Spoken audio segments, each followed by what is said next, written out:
படிக்கக்கூடிய ஸ்டூடெண்ட்ஸ் எல்லாமே பண்ணக்கூடிய பொதுவான தப்பு என்ன அப்படின்னு பார்த்தீங்கன்னா, நம்ம படிக்கும்போது நல்ல ஃப்ரெண்ட்ஸுகளா இருப்போம். திக் ஃப்ரெண்ட்ஸா இருக்கக்கூடியவங்க கூட படிச்சு முடிச்சதுக்கப்புறம் பார்த்தீங்கன்னா, அவங்கவங்க வேலைக்கு போகும்போது அத மறந்துருவாங்க.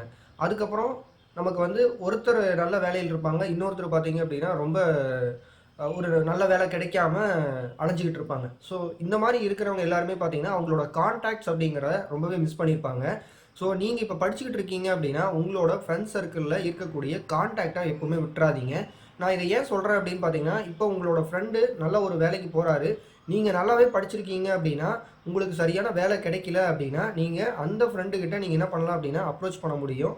இது எல்லாமே கான்டாக்ட்ல இருந்தா மட்டும் தான் நமக்கு வந்து பெனிஃபிட்டா இருக்கும். அதாவது கேட்ட உடனே செய்வாங்க. அப்படி இல்ல நீங்க கான்டாக்ட்லயே இல்ல, திடீர்னு ஒரு நாள் வந்து நீங்க அவருக்கு கூப்பிட்டு, இந்த மாரி ஒரு வேலை வேணும். இல்ல நான் இந்த மாரி ஒரு பொசிஷன்ல இருக்கிறேன். கொஞ்சம் நான் வந்து அதுக்கு மேல போகணும் அப்படின்னு நீங்க அவங்ககிட்ட பேசுனீங்க அப்படின்னா, கண்டிப்பா அவங்க வந்து அக்செப்ட் பண்ண மாட்டாங்க. அதாவது இவனுக்கு வந்து நமக்கு தேவை இருக்கும்போது மட்டும் நம்ம கூப்பிடுறான் அப்படின்னு சொல்லிட்டு அந்த மாரியான ஒரு தாட்டுக்கு போயிருவாங்க. இப்ப நீங்க படிச்சுக்கிட்டு இருந்தாலும் சரி, இல்ல ஒரு வேலையில இருந்தாலும் சரி, இல்ல மேரேஜே ஆயிட்டாலும் சரி, நீங்க ஒரு டச்ல இருந்தீங்க அப்படின்னா, அது ஏதாவது ஒரு இடத்துல உங்களுக்கு ஹெல்ப் பண்ணும்.